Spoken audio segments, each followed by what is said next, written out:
পাঁচটি বামপন্থী রাজনৈতিক দলের পক্ষে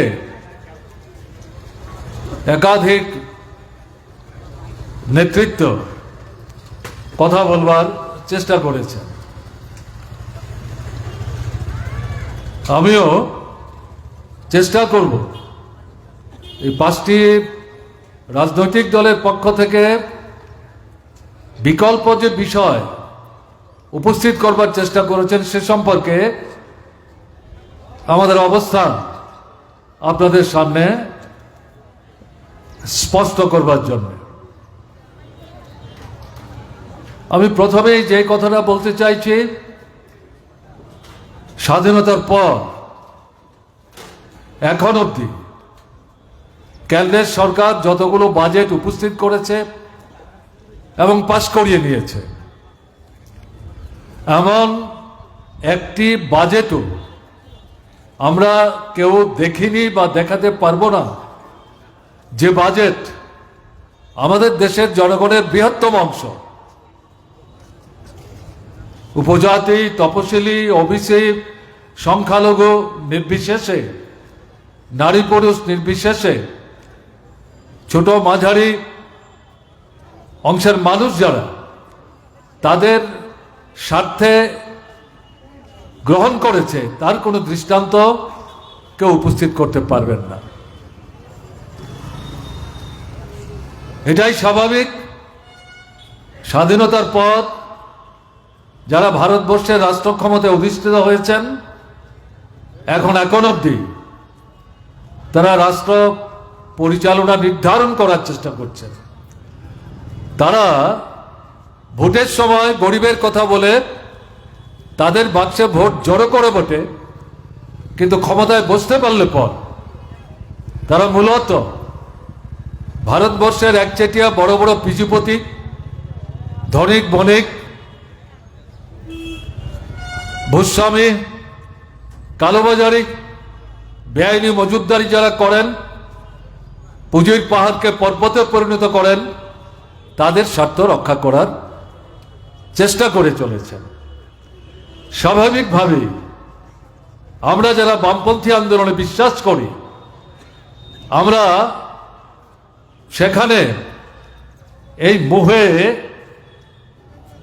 আক্রান্ত না যে এই সরকার এই দেশের গরিব মানুষ, নিম্নবিত্ত অংশের মানুষ, পেছনে পড়া অংশের মানুষ, দারিদ্র পীড়িত মানুষ, তাদের স্বার্থে রক্ষায় তারা নীতি নির্ধারণ করবেন এবং অর্থনৈতিক যে কর্মসূচি যেটা খুবই গুরুত্বপূর্ণ, তার প্রতিফলন যে বাজেটের মধ্য দিয়ে ঘটে সেই বাজেট সেভাবে তারা রচনা করবেন।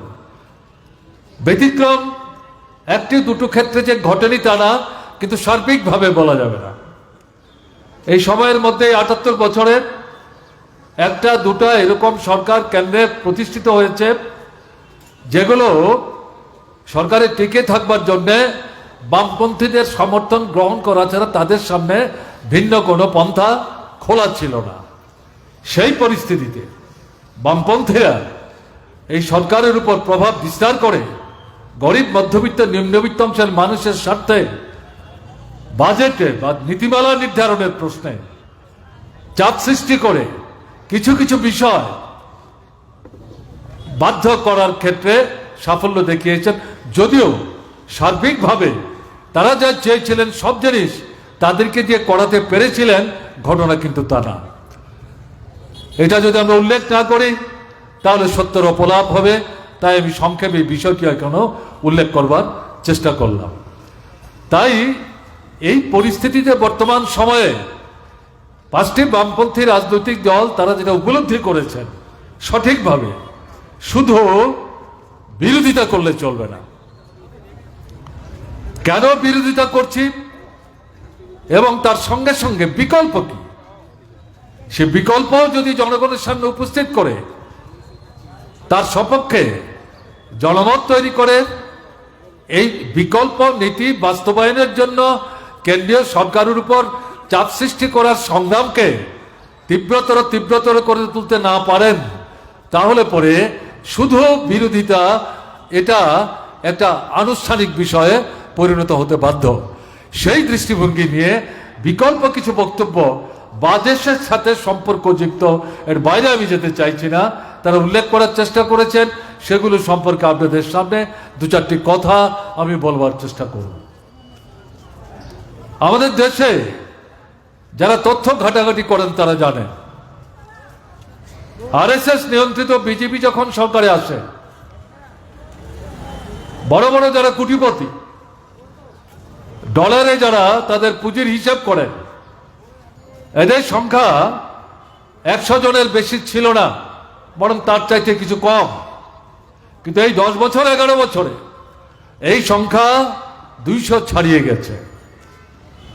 সম্পদের পাহাড় চূড়ায় তারা এখন অবস্থান করছে।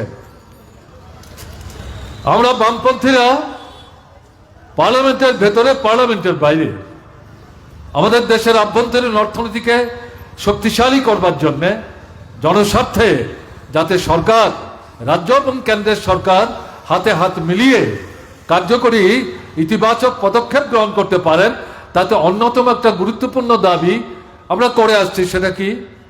এই যে বড় বড় বিত্তমান যারা, কোটি কোটি টাকার মালিক, যারাও জানা, তাদের যে সম্পত্তি, তাদের উপর কেন্দ্রীয় সরকারকে কর ধার্য করতে হবে, সম্পদ কর। কারণ এই যে সম্পদ তারা পাহাড়ে পরিণত করেছেন, পর্বতে পরিণত করেছেন, এটা মানুষকে লুণ্ঠন করে। কাজেই সেই মানুষের স্বার্থে সরকারের বাজেট, জনস্বার্থবাহী কর্মসূচি রূপায়ণ করতে গেলে পর সরকারের যে তহবিল, অর্থ ভাণ্ডার, তাকে শক্তিশালী করতে গেলে পর মানুষকে লুট করে যারা সম্পদের পাহাড় তৈরি করেছে, তাদের সম্পদের উপর কেন সরকার চাপ সৃষ্টি করে সেখান থেকে সেখানে আর্থিক আয় অর্জনের ব্যবস্থা করবে না?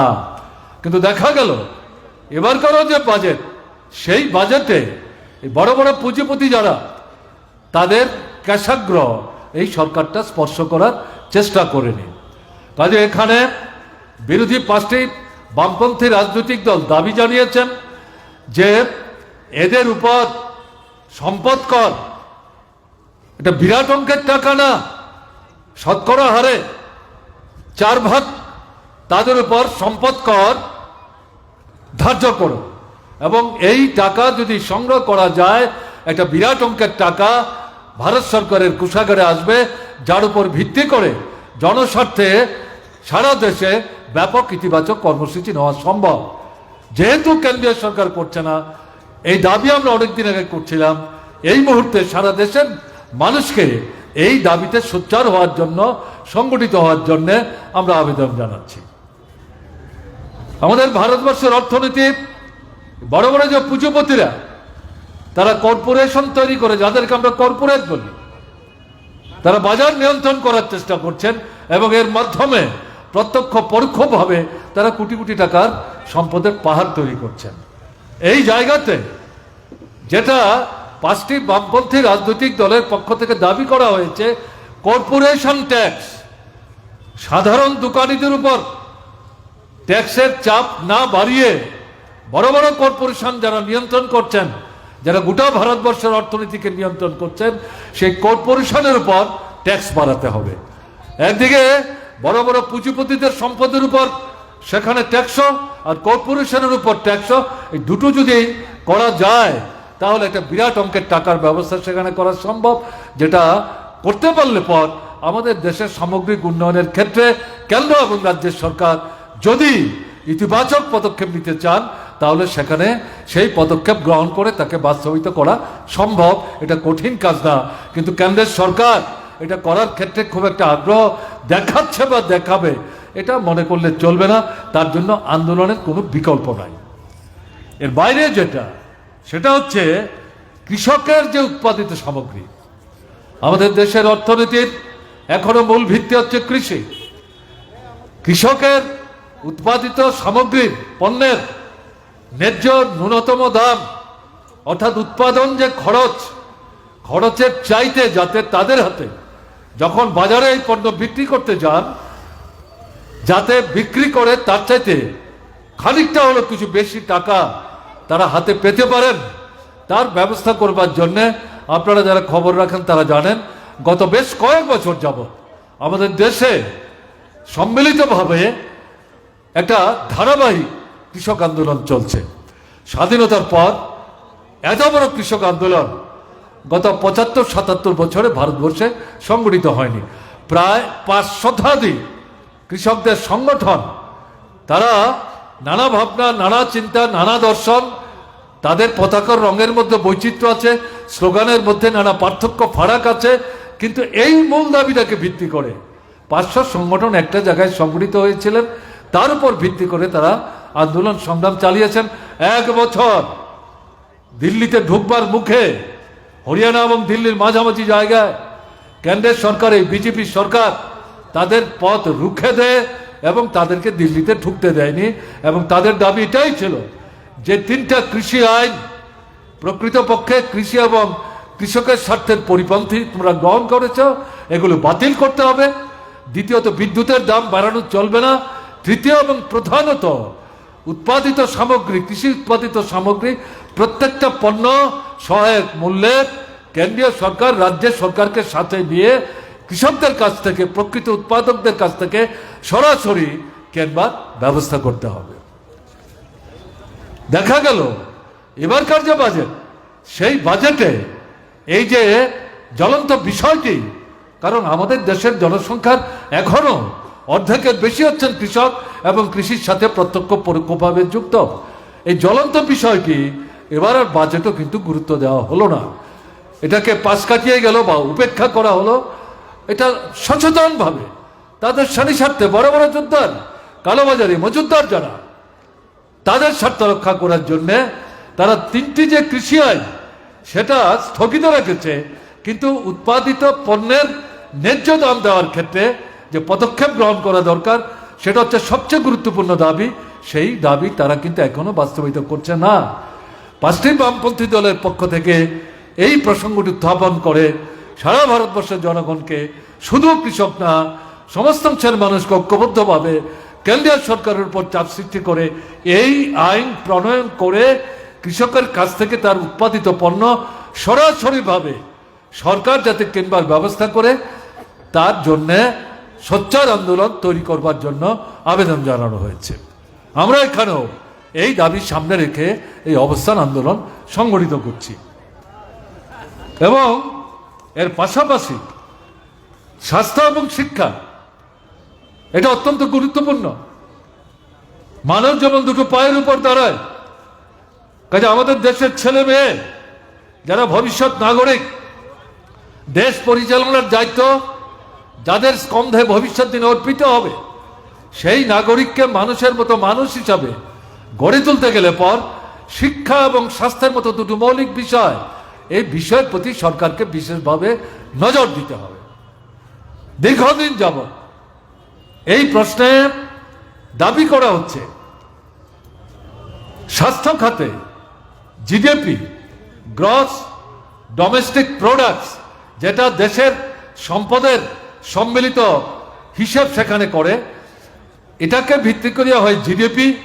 সেখানে দাবি করা হচ্ছিল এই জিডিপির একটা অংশ স্বাস্থ্যের জন্য, একটা অংশ শিক্ষার জন্য কেন্দ্রীয় সরকারকে চিহ্নিত করে বাজেটের মধ্যে সেটাকে অন্তর্ভুক্ত করতে হবে।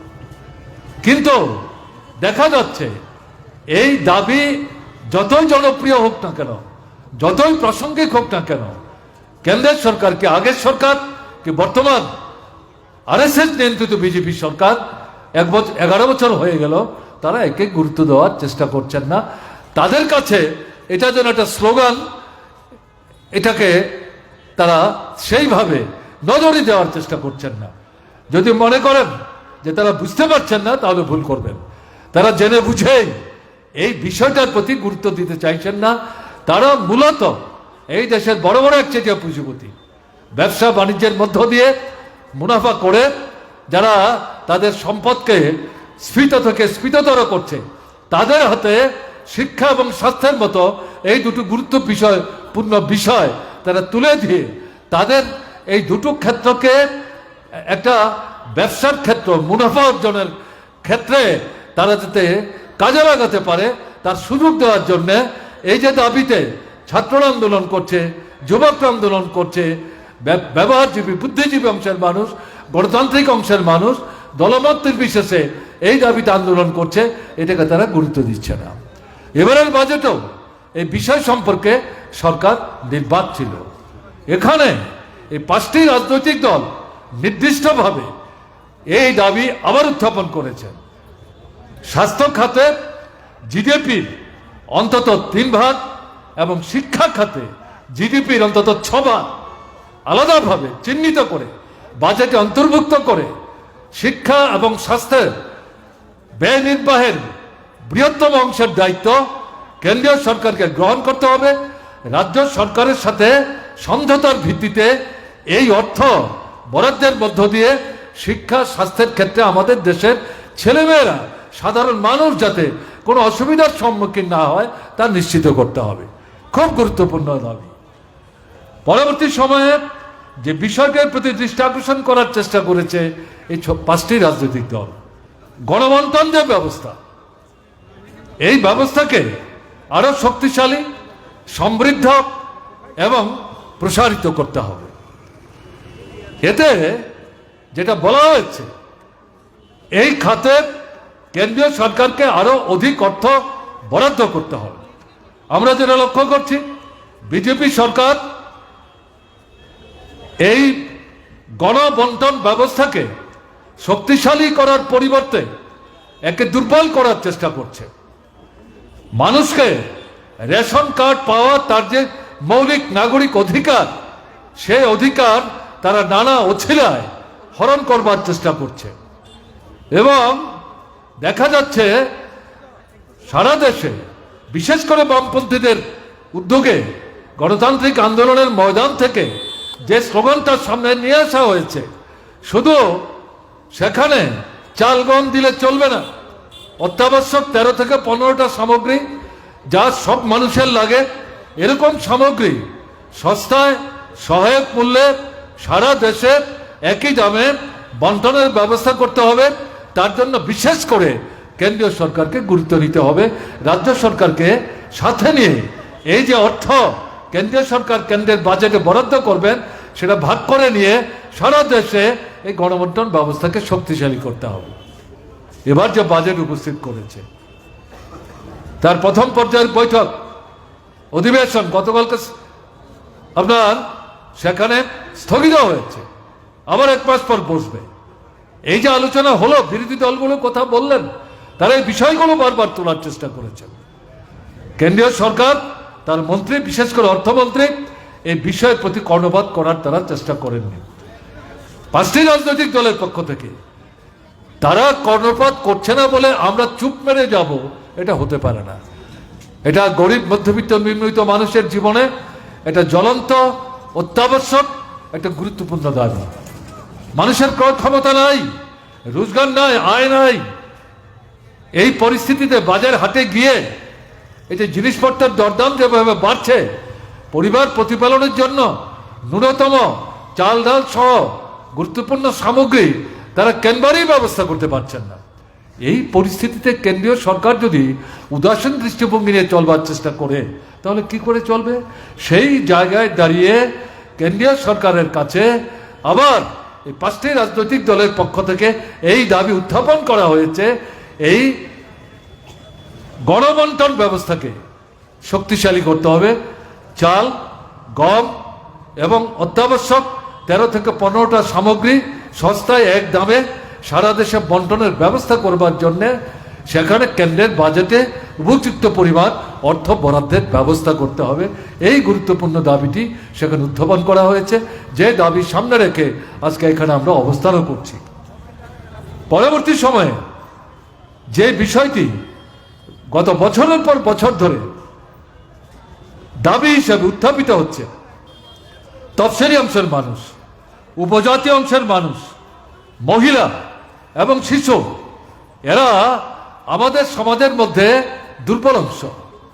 এদের অর্থনৈতিক অবস্থার উন্নয়নের জন্য এবং তার পরিবার প্রতিপালনের জন্য বাজেটে এই অংশের জন্য উপযুক্ত পরিমাণ অর্থ বরাদ্দ করতে হবে। এই চলতি যে বাজেট, এই বাজেটে গত বছরের সাথে বা তার আগের বছরের সাথে যে পরিমাণ অর্থ এই ক্ষেত্রে বরাদ্দ করা হয়েছিল, তখন বাজারে অর্থের যে মূল্য, টাকার যা দাম, সেখানে সেই অর্থের বাজার যে মূল্য নির্ধারিত হতো, আজকে কিন্তু সেই টাকার দাম অনেক নিচে চলে গেছে।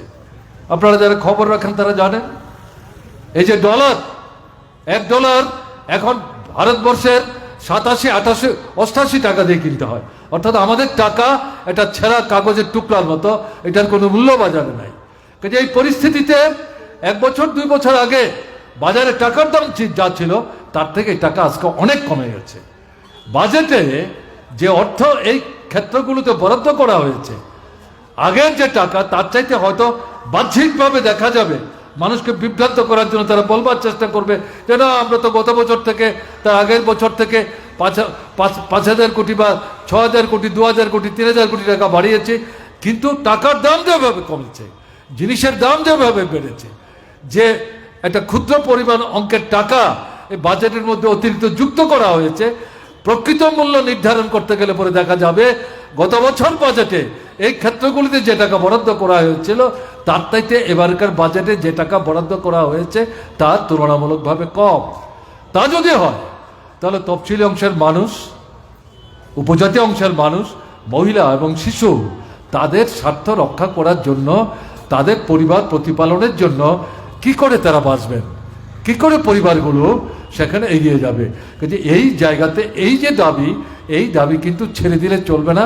এই দাবির উপর ভিত্তি করে আগামী দিনে আরো বৃহত্তর আন্দোলন আমাদের গড়ে তুলতে হবে। একই সাথে স্কিম ওয়ার্কার, আমাদের দেশের মধ্যে গত বেশ কয়েক বছর যাবৎ নানা ধরনের স্কিম কেন্দ্রীয় সরকার প্রচলন করেছে এবং তাকে অনুসরণ করে রাজ্যে রাজ্যেও এই স্কিমগুলি কার্যকরী করার চেষ্টা করছে। কিন্তু স্কিম ওয়ার্কার যারা, এর মধ্যে অধিকাংশ দেখা যাচ্ছে মহিলা, গরিব, নিম্নবিত্ত, সাধারণ শ্রমজীবী, এই স্কিমের কাজ করে তারা তাদের পরিবার প্রতিপালন করতে পারেন না। স্কিমের কাজের পাশাপাশি তারা অন্যান্য কাজও করতে বাধ্য হন, কিন্তু মূলত তাদের কাছে স্কিমের কাজের মধ্য দিয়ে যে মজুরিটা তারা পান এটা একটা গুরুত্বপূর্ণ। কিন্তু দেখা যাচ্ছে গত 3 বছর 4 বছর আগে এই স্কিম ওয়ার্কারদের এক একটি স্কিমের কাজের জন্য যে পরিমাণ অর্থ বরাদ্দ করা হয়েছে সেই টাকার অঙ্ক তারা বাড়াচ্ছেন না। এখানে এই 5টি রাজনৈতিক দলের পক্ষ থেকে সারা ভারতবর্ষে আজকে থেকে যে প্রচার চলবে, এই প্রচারের অঙ্গ হিসাবে এই স্কিম ওয়ার্কারদের নানা অংশে যারা কাজ করছেন, একেবারে মিড ডে মিল ওয়ার্কার থেকে আরম্ভ করে আপনার নানা ক্ষেত্রে অসুস্থ মানুষ, সন্তান সম্ভব মা, তাদেরকে হাসপাতালে নিয়ে আসা, তাদেরকে মোটিভেট করা, স্বাস্থ্য সুস্থ রাখার ক্ষেত্রে ভূমিকা নেওয়া, আমাদের মায়েরা বোনেরা এই কাজটি যারা করছেন তাদের সবার এই মজুরি বাড়াবার জন্য কেন্দ্রের বাজেটে অর্থ বরাদ্দ করার জন্য দাবি এখানে, বিকল্প দাবি এখানে রাখা হয়েছে। রাজ্যগুলোকে কেন্দ্রীয় সরকার যে অর্থ হস্তান্তর করেন, দেখা যাচ্ছে কেন্দ্রীয় সরকার এই হস্তান্তরিত অর্থের পরিমাণ আজ থেকে গত 2 বছর 3 বছর 4 বছর আগে যেটা নির্ধারণ করেছিলেন, টাকার মূল্যমান হ্রাস হয়ে যাওয়ার পরেও এই টাকা বাড়াবার চেষ্টা করছেন না বর্তমান বাজারে অর্থমূল্যের হিসাব নিকাশ করার মধ্য দিয়ে। এবং নানা স্কিমে, কেন্দ্রের নানা স্কিম বাস্তবায়িত করার জন্য রাজ্য সরকারগুলি যেভাবে ভূমিকা নিচ্ছে, তাতে কেন্দ্র থেকে স্কিমে টাকা বাড়িয়ে রাজ্যের হাতে টাকা তুলে দেওয়ার জন্য কেন্দ্রীয় সরকার এখানে অর্থ বাড়াচ্ছে না। এই 5টি রাজনৈতিক দল এই হস্তান্তরযোগ্য কেন্দ্রের টাকা এবং স্কিম বাস্তবায়িত করানোর জন্য যে কেন্দ্রের টাকা, সেই টাকা বাড়াবার জন্য এখানে দাবি উত্থাপন করা হয়েছে বাজেটে, যেটা অনুপস্থিত। কাজেই বাজেটের মধ্যে এটা অন্তর্ভুক্ত করার জন্য বিশেষভাবে দাবি উত্থাপন করা হয়েছে। পেট্রোলিয়াম পণ্য, আপনারা যারা খবর রাখেন দেখছেন গত বছরের পর বছর আন্তর্জাতিক ক্ষেত্রে পেট্রোল ডিজেলের দাম কমছে, কিন্তু আমাদের দেশে পেট্রোল ডিজেলের দাম কমছে না, বরং বাড়ছে। তার উপর সেচ, নানা ধরনের কর ইত্যাদি বসিয়ে কেন্দ্রীয় সরকার অধিকাংশ ক্ষেত্রে বিরাট অঙ্কের টাকা মানুষের পকেট কেটে নিয়ে যাচ্ছেন এবং তার প্রতিফলন হচ্ছে বাজারে জিনিসপত্রের দরদাম বাড়ছে। শুধু পেট্রোল ডিজেলের দাম বাড়ছে না, পেট্রোল ডিজেলকে ভিত্তি করে পরিবহন যে ব্যবস্থা তাতে ভাড়া ইত্যাদি বাড়ছে, মালের ভাড়া বাড়ছে এবং তার প্রতিফলন অত্যাবশ্যক দ্রব্য সামগ্রীর উপর পড়ছে, তার দামও বাড়ছে। অর্থাৎ পেট্রোল ডিজেলের দাম বৃদ্ধির মধ্য দিয়ে 3-4 রকম ভাবে দেখা যাচ্ছে অর্থনৈতিক দিক থেকে মানুষের পকেট কাটার ব্যবস্থা কেন্দ্রীয় সরকার করেছে অনেক আগে থেকে। আমরা এই দাবি বলবার চেষ্টা করছি। কিছু কিছু রাজনৈতিক দল যারা হয়তো বামপন্থী না, তাদের মধ্যে কোনো কোনো দল তারাও মাঝে মাঝে পার্লামেন্টের ভেতর আমাদের সঙ্গে কণ্ঠে কণ্ঠ মিলিয়ে এই দাবি তারা যে উত্থাপন করেননি ঘটনা তা না, কিন্তু বাইরে তেমন বড়সড় কোনো আন্দোলন তারা সংগঠিত করেছেন বা করছেন এটা আমাদের নজরের মধ্যে সেভাবে আসছে না। কিন্তু আমরা এই জায়গায় যেটা এই বাজেটে যে প্রস্তাবনা তাতে পরীক্ষা করে যেটা দেখা গেছে যে পেট্রোল ডিজেলের উপর এই যে সেস এবং কর বসানো হয়েছে, সেখানে বিশেষ করে যেটা বলা হয়েছে যে করের অংশ, এটা বিশেষ করে উল্লেখ করছি, রাজ্যগুলোর সাথে কেন্দ্রীয় সরকার ভাগ করে না, সবটাই কেন্দ্রীয় সরকার তার কোষাগারে নিয়ে যাচ্ছে। কিন্তু এই কর সংগ্রহ করার ক্ষেত্রে রাজ্যের সরকারগুলো গুরুত্বপূর্ণ ভূমিকা গ্রহণ করছেন আর এই সমস্ত টাকাটা কেন্দ্র তার তহবিলে নিয়ে তারা জমায়েত করছেন। এই জায়গাটাতে আমরা এই 5টি রাজনৈতিক দলের পক্ষ থেকে দাবি করছি যে এই যে কর এবং সেস তোমরা বসাচ্ছ আরো বিভিন্ন নামে, তার থেকে অর্জিত যে অর্থ রাজ্যের সঙ্গে এই অর্জিত অর্থ যেখানে তোমরা বন্টন করছো না, এই সেস এবং কর তোমাদের বন্ধ করতে হবে, বাতিল করতে হবে। এটা নতুন করে চাপানো চলবে না, এটা একটা গুরুত্বপূর্ণ দাবি। এবং আমি আগে বলবার চেষ্টা করেছি এই দাবি শুধুমাত্র রাজ্যের অংশের জন্য না, এই দাবি বাস্তবায়ন যদি করা যায় তাহলে 3-4 রকম পদ্ধতিতে সাধারণ মানুষের পকেট কেটে কেন্দ্রীয় সরকার তার যে অর্থ ভান্ডার এটাকে শক্তিশালী করার চেষ্টা করছে, অথচ জনগণের সাথে এই টাকা খরচ করছে না, রাজ্যের সাথেও এটা শেয়ার করছে না। এটাকে সেখানে বন্ধ করবার জন্য এই দাবি কিন্তু এখানে বিশেষভাবে উল্লেখ করা হয়েছে। আমি এই কয়েকটি গুরুত্বপূর্ণ বিষয় যেগুলো এই 5টি রাজনৈতিক দল তারা এই 7 দিন ব্যাপী সারা দেশে ব্যাপক প্রচার সংগঠিত করবার জন্য এই দাবিগুলো সামনে রেখে আহ্বান করেছেন। আমরা যদি মনে করি বা যারা আমাদের কথা শুনছেন তারা যদি মনে করেন এই বাজেট সেশন চলছে, আমরা এই কথাগুলো তুললাম, বাজেট তো পাস হবে এক সময়, কারণ সংখ্যা শাসক দলের শক্তি বেশি, বিরোধীরা যতই পার্লামেন্টের ভেতর হৈ হুল্লোড়ি করুক, বিক্ষোভ করুক, বয়কট করুক, তারা পাস করিয়ে নেবে। এরপরেই আর তো এই কথা বা এই স্লোগান বা এই দাবিগুলোর কোনো সার্থকতা এবং তার কোনো প্রাসঙ্গিকতা থাকবে না। আমরা মানুষ হয়তো এইগুলি ধীরে ধীরে ভুলে যেতে আরম্ভ করব। বামপন্থী 5টি রাজনৈতিক দলের পক্ষ থেকে যেটা বিশেষভাবে আমরা বলতে চাইছি, এই দৃষ্টিভঙ্গি নিয়ে এই যে 6টা বিষয় এবারকার 5টি রাজনৈতিক দলের পক্ষ থেকে বিকল্প অবস্থান হিসাবে ভারতবর্ষের মানুষের সামনে উপস্থিত করে কেন্দ্রীয় সরকারের উপর চাপ সৃষ্টি করার আহ্বান রেখেছে, এটাকে কিন্তু এইবার একটা আনুষ্ঠানিক বিষয় হিসাবে দেখলে ভুল করা হবে। আমরা যেটা বলতে চাইছি এই বিষয়কে ভিত্তি করে সামনের দিনে আমাদের ধারাবাহিকতা বজায় রেখে বৃহত্তর গণ আন্দোলন, শ্রেণী আন্দোলন সংগঠিত করতে হবে। আমাদের দেশের অবস্থাটা কি? বিস্তৃত পরিসরে যাওয়ার তো সুযোগ নেই। আমাদের সমাজের মধ্যে নারী পুরুষের যা সংখ্যা, তার মধ্যে মহিলারা অর্ধেক, পুরুষ অর্ধেক। মহিলাদের মধ্যে যারা আমাদের মা বিবাহিত, দেখা গেছে তাদের 50 থেকে 56 রক্তাল্পতায় ভুগছেন। এটা আমরা যারা মার্ক্সবাদী কমিউনিস্ট পার্টি করি, বামপন্থী রাজনীতি করি, এটা আমরা উদ্ঘাটন করেছি ঘটনা তা না। আমাদের সামাজিক জীবনে মানুষের জীবনযাত্রার মান নিয়ে যারা প্রতি বছরই ধারাবাহিকতা বজায় রেখে তথ্যাদি অনুসন্ধান করে পৃথিবীর নানা দেশের সাথে তুল্যমূল্য বিশ্লেষণ করে আমরা কোথায় আছি, কোথায় ছিলাম এবং কি সমস্যার মুখোমুখি হচ্ছি এগুলো উপস্থিত করার চেষ্টা করছেন, তাদের উপস্থাপিত তথ্য, তাদের মধ্যে কমিউনিস্ট আছেন কি নেই সেটা নিয়ে আমাদের মাথা ঘামাবার কোনো প্রয়োজন নেই। এই তথ্যগুলো যখন তারা উপস্থিত করছেন, কেন্দ্রীয় সরকার কি পার্লামেন্টের ভেতর কি পার্লামেন্টের বাইরে এটা বিরোধিতা করার সৎসাহস তারা দেখাতে পারছেন না, কারণ এটা বাস্তব। মায়ের যদি রক্তের অভাব থাকে, মায়ের বুকের দুধটা কোত্থেকে হবে? মায়ের বুকে যদি দুধ না থাকে, তার যে শিশু সন্তান সন্ততি তার কোত্থেকে খাবার জোগাড় করবে? তা যদি তারা জোগাড় করতে না পারে, এই সন্তান সন্ততির বিকাশ কি করে হবে? এবং এর পাশাপাশি যারাই তথ্য উপস্থিত করেছেন তারাই বলবার চেষ্টা করেছেন আমাদের দেশের সন্তান সন্ততিদের মধ্যে প্রায় 60 থেকে 62 দেখা যাচ্ছে স্বাভাবিক তার যে বৃদ্ধি বয়সের তুলনায় 10 বছরের কম বয়সী যারা দেখা গেছে তাদের এই শারীরিক যে বৃদ্ধি সেই বৃদ্ধি সেভাবে ঘটছে না। আয়তনে তারা ছোট থেকে যাচ্ছে, স্টান্ট বলে যেটাকে, ওজন কম, নানা অসুখে তারা আক্রান্ত হচ্ছেন।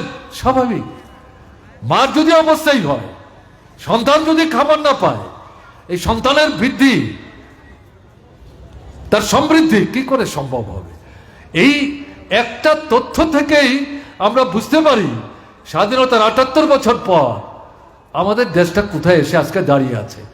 আমাদের সংবিধান যারা তৈরি করেছিলেন তার জন্য চেয়ারম্যান ডক্টর বাবা সাহেব আম্বেদকর, সংবিধান পাশ হওয়ার পর তিনি যে কথা বলবার চেষ্টা করেছিলেন, অর্থনৈতিক স্বাধীনতা যদি নিশ্চিত করা না যায়, শুধু গণতান্ত্রিক স্বাধীনতা নিশ্চিত করে মানুষের জীবনের প্রকৃত স্বাধীনতার স্বাদ উপলব্ধি করার, উপভোগ করবার সুযোগকে নিশ্চিত করা যাবে না। সেদিন বলেছিলেন, আজকে 78 বছর হয়ে গেল, 79 বছর আমরা পদার্পণ করেছি। এখন দেখা যাচ্ছে আজ থেকে 6 মাস 7 মাস আগের যে তথ্য, এই তথ্যের মধ্যে দিয়ে আমাদের মায়েদের অবস্থা, শিশুদের অবস্থা এখানে পরিষ্কার। অর্থাৎ অনাহার এটা বিরাট অংশের জনগণের নিত্য সঙ্গী। যারা রেলে চলাচল করেন ভারতবর্ষের এক প্রান্ত থেকে অপর প্রান্ত, এখন আমাদের ত্রিপুরা তো রেল এসছে, সাবরুম পর্যন্ত গেছে। সাবরুমে উঠে অনেক মানুষ শুধু ধর্মনগরে যান না, ভারতবর্ষের বহু বড় বড় শহরে বিভিন্ন রাজ্যে তারা যাতায়াত করেন। এই রেল লাইন সাধারণত গ্রামের ভিতর দিয়ে অধিকাংশ ক্ষেত্রে গেছে।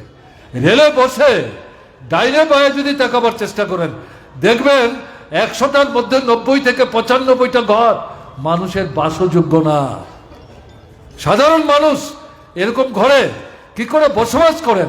রেলে বসে বসে যারা প্যাসেঞ্জার হিসেবে যাতায়াত করেন তারা একের সঙ্গে অপরে আলাপ আলোচনা করেন। এটা আমাদের জীবনেরও অভিজ্ঞতা। আমরা যখন ছাত্র আন্দোলন করতাম, ভারতবর্ষের বিভিন্ন রাজ্যে আমাদের কেন্দ্রীয় নেতৃত্বের বৈঠক বসত, রেলে করে আমাদের যাতায়াত করতে হতো। সেই সময় আমরা এগুলো চাক্ষুষ করেছি। তার অর্থটা কি? টাকা নাই, পয়সা নাই, মাথা গুজবার জায়গা নাই, কাপড় নাই, লজ্জা নিবারণের ব্যবস্থা করতে পারে না। এক পাকা কাপড়ে মায়ে মেয়ে নিতে চলে। মা বেরুলে মেয়ে ঘরে দরজা বন্ধ করে আটকা থাকে, মেয়ে বেরুলে মা ঘরে দরজা বন্ধ করে নিজেকে আবদ্ধ রাখার চেষ্টা করছেন। এই হচ্ছে পরিস্থিতি। অসুস্থ মানুষ, চিকিৎসার কোনো ব্যবস্থা নেই। হাসপাতাল আছে, ডাক্তার নাই, ডাক্তার আছে, নার্স নাই, নার্স ডাক্তার আছে, ঔষধ নাই। আমাদের ত্রিপুরার অভিজ্ঞতা আমরা দেখছি যে এখানে আপনার হাসপাতালে গেলে সাধারণ একটা অপারেশন, সুই সুতা গজ ব্যান্ডেজ সব এখন রোগীকে কিনে দিতে হচ্ছে। এই হচ্ছে পরিস্থিতি। কাজে এই যে পরিস্থিতিটা এখানে চলছে,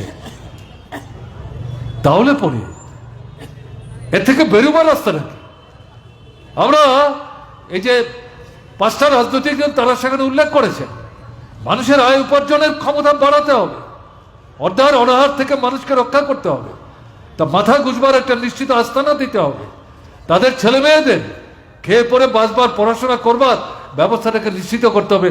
এটা আমাদের সংবিধানের নির্দেশাত্মক নীতির মধ্যে বিশেষ করে সেখানে উল্লেখ করা হয়েছে।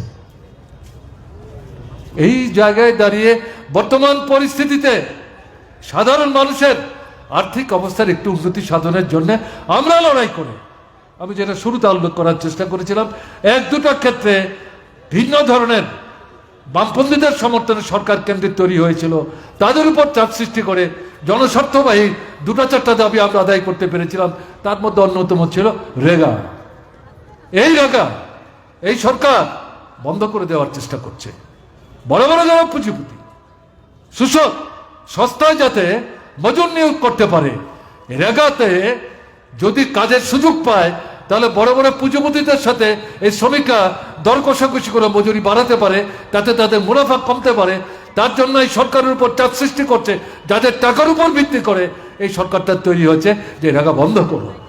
প্রকাশ্যে ঘোষণা দিয়ে রেগা বন্ধ না করলেও দেখা গেছে এই রেগা প্রকল্প বামপন্থীদের চাপে 61 জন সাংসদ যখন পার্লামেন্টে ছিল, ডক্টর মনমোহন সিং এর নেতৃত্বে যে সরকার দিল্লি থেকে চলতো, তার অনিচ্ছা সত্ত্বেও চাপ সৃষ্টি করে এই রেগা কর্মসূচি গ্রহণ করতে বাধ্য করা হয়েছিল। প্রথম 100টি জেলা, তারপর পর্যায়ে ক্রমে শহর বাদ দিয়ে ভারতবর্ষের সমস্ত জেলাতে ডক্টর মনমোহন সিং এটা বামপন্থীদের চাপে বাধ্য হয়ে চালু করেছিলেন। এখন যেটা দেখা যাচ্ছে বিজেপি সরকার এটা তুলে দেওয়ার চেষ্টা করছে। যাদের নাম এই রেগার তালিকায় অন্তর্ভুক্ত হয়েছিল তাদের মধ্যে 9 কোটি মানুষের নাম এই তালিকা থেকে কেটে ছাঁটাই করা হয়েছে। তারা আর কোনো রেগার দাবি তারা করতে পারছেন না, নানা ছিল। এই করে করে দেখা যাচ্ছে যে বিরাট অংশের রেগার আয়ের উপর নির্ভর করে যারা অন্তত একবেলা খাবার ব্যবস্থা করতে পারছিলেন, এই সুযোগ তাদের হাতছাড়া হয়ে গেছে। বলে আমাদের এখানে দাবি করতে হচ্ছে যে রেগার বরাদ্দ বাড়ান।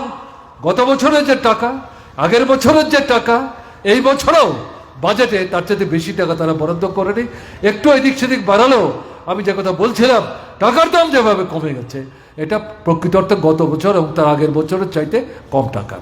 এবং এখানে দাবি সেটা হচ্ছে শুধু গ্রাম না, শহরেও নগরেও রেগার আদলে গরিব শ্রমজীবী অংশের মানুষ যাতে একটা স্থায়ী আয় উপার্জনের ব্যবস্থা তাদের হয়, তার জন্য সেখানে এই প্রকল্প চালু করতে হবে। ত্রিপুরা আমরা চালু করেছিলাম 12 রেগার কাজ। ত্রিপুরাতে আমরা গড়ে 85 থেকে 94 দিন করেছি, কোনো কোনো বছর 100 দিনের উপরে গেছে। ব্যতিক্রম ট্রাইবেল এলাকাতে 114, 20, 24 দিন পর্যন্ত আমরা করেছি। এবং 12 কাজ আমরা 75 দিন করেছিলাম, 65 দিয়ে শুরু করেছিলাম। কেন্দ্র সাহায্য করবে না পরিষ্কার বলে দিয়েছে।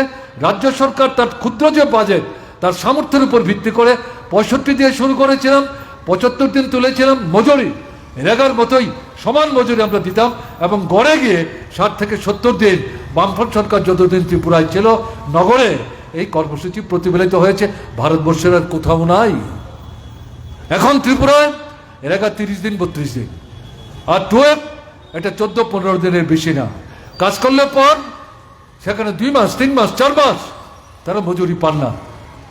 পূজার সময় যারা কাজ করেন, পূজার পরে 5 মাস 6 মাস যাওয়ার পরও তারা টাকা পান না। কাজে আমি যে আমাদের দেশের অবস্থার কথা এখানে উল্লেখ করছিলাম, এদেরকে যদি অবস্থা থেকে বের করে আনতে হয়, গ্রামে শহরে এই ন্যূনতম রেগার মজুরি তো বিরাট কিছু না। এবং এরই আদলের নগরগুলিতে যদি এই কর্মসূচি সেখানে বাস্তবায়নের জন্য নতুন প্রকল্প হাতে নেয়, তাতে কয়েক হাজার কোটি টাকা সরকারের খরচ হবে। কিন্তু দেশের 140-42 কোটি মানুষের মধ্যে প্রায় 85 থেকে 90 কোটি মানুষ, তাদের ন্যূনতম একটা আয়ের নিশ্চিত ব্যবস্থা হবে।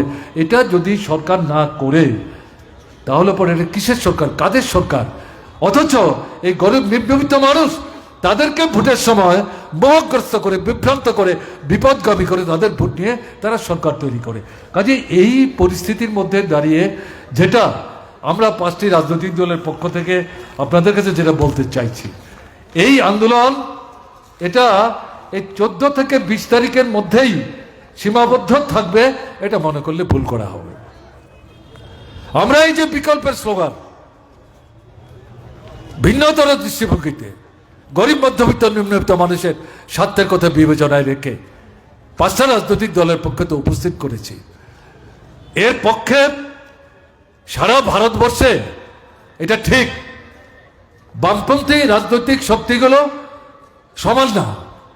কোনো কোনো রাজ্যে জনগণের মধ্যে তাদের প্রভাব প্রতিপত্তি আছে, আবার এমন বেশ কিছু রাজ্য আছে যেখানে তারা তেমন একটা শক্তিশালী না। আমরা সচেতন, কাজে সারা ভারতবর্ষে আমরা শক্তিশালী না বলে যে রাজ্যগুলোতে জনগণের মধ্যে আমাদের খানিকটাও ভিত্তি আছে, মানুষ সমর্থন করেন এবং এটা লড়াই সংগ্রামের মধ্য দিয়ে এই 5টি রাজনৈতিক দলের জনগণের সঙ্গে সম্পর্ক গড়ে উঠেছে, সেই জায়গাগুলিতে এই আন্দোলন কেন আমরা ধারাবাহিকতা বজায় রেখে অব্যাহত রাখবো না। এবং এই আন্দোলনের যে বার্তা ধীরে ধীরে ভারতবর্ষের অন্যান্য রাজ্যগুলিতে প্রসারিত হবে এবং এটা মানুষের চেতনার মানকে উন্নত হতে সাহায্য করবে, চোখ কান খুলতে সাহায্য করবে। সামগ্রিকভাবে যেখানে এখনো বামপন্থী আন্দোলন দুর্বলতায় ভুগছে, খানিকটা শক্তিশালী যে জায়গায় বামপন্থীরা, তারা যদি বিকল্প স্লোগানকে ভিত্তি করে এই আন্দোলনকে সংহত করার চেষ্টা তারা অব্যাহত রাখার তারা উদ্যোগ গ্রহণ করেন, তাহলে সারা দেশের মধ্যে এই যে বিকল্প, এই বিকল্পের পক্ষে একটা বড় জনমত কিন্তু সেখানে সংগঠিত করা সম্ভব হবে। ভোটের সময় 20-22টা রাজনৈতিক দল 5 বছর চুপচাপ থেকে চলো বিজেপি হটাই, তখন গিয়ে আসন ভাগাভাগি করতে ভোটের 2 দিন আগ পর্যন্ত ঝগড়াঝাটি করি, শেষ পর্যন্ত আসন ভাগ করি, তারপরে দেখা যায় এক দলের লোক আরেক দলের প্রার্থীকে ভোট দিয়েও সমর্থন করেন না, তারপরে ভোটের ফলাফল যখন বের হয় এক দল আরেক দলকে সমালোচনা করেন। এই পদ্ধতিতে এই জনবিরোধী ফেসিবাদী দৃষ্টি নিয়ে RSS নিয়ন্ত্রিত এই বিজেপি সারা দেশের বুকে যে পাথর চাপা হয়ে বসবার একটা স্থায়ী ব্যবস্থা করতে চাইছে, এর থেকে কিন্তু ভারতবর্ষকে উদ্ধার করা যাবে না, ত্রিপুরাকেও মুক্ত করা যাবে না। তাই আমরা যেটা বলবো, এই আন্দোলন, এই বিকল্প যে স্লোগানগুলো আমি প্রথমেই বলেছি, অন্য বিষয়ে এখানে আমরা ধরবার চেষ্টা করিনি। বাজেটের সাথে অর্থনীতি বিষয়ের সাথে সম্পর্কযুক্ত এরকম বিষয়ে 5টা রাজনৈতিক দল যেমন বলেছেন, আমরা এখানে আলোচনা উপস্থিত করতে গিয়ে এই বিষয়গুলো উপস্থিত করে আপনাদের দৃষ্টি আকর্ষণ করার চেষ্টা করেছি। আপনাদের কাছে আমাদের আবেদন থাকবে, এই আন্দোলন আগামী দিনে ধারাবাহিকতা বজায় রেখে সারা ত্রিপুরায় আমাদের শক্তিশালী করতে হবে। কারণ কেন্দ্রে যেমন বিজেপি সরকার, রাজ্যেও তো বিজেপি সরকার। এই যে সমস্যাগুলো, এগুলো কেন্দ্র যেমন সমাধান করার চেষ্টা করছে না, রাজ্যের বিজেপি সরকার সমাধান করার চেষ্টা করছে। ফলে এখানে এই সমস্যাগুলো সমাধান না করাতে মানুষের পারিবারিক জীবনে, অর্থনৈতিক জীবনে, সামাজিক জীবনে যে সংকট তৈরি হয়েছে, এর থেকে বেরোবার কি রাস্তা? এর থেকে বেরোতে গেলে পর ঐক্যবদ্ধ আন্দোলন যদি আমরা প্রসারিত করতে না পারি তাহলে কি করে সম্ভব? তাই আপনাদের কাছে আবেদন করব যে আমাদের এই আন্দোলন আজকের অবস্থানের মধ্য দিয়ে যাতে শেষ না হয়, এই বিকল্প দাবিগুলি সামনে রেখে সামনের দিনে ত্রিপুরার অন্যান্য বিষয়বস্তুর উপর নিশ্চয়ই আন্দোলন সংগ্রাম চলবে। এই গুরুত্বপূর্ণ এই দাবিগুলোকে সামনে রেখে সামনের দিনে ধারাবাহিকতা বজায় রেখে আমাদের কিন্তু আন্দোলন সংগ্রাম পরিচালনার দৃঢ়তা নিয়ে এখান থেকে আমাদের যেতে হবে। এই আবেদন আপনাদের সামনে রেখে আমি আমার কথা বলা শেষ করছি। ভালো থাকবেন, আমার নমস্কার নেবেন।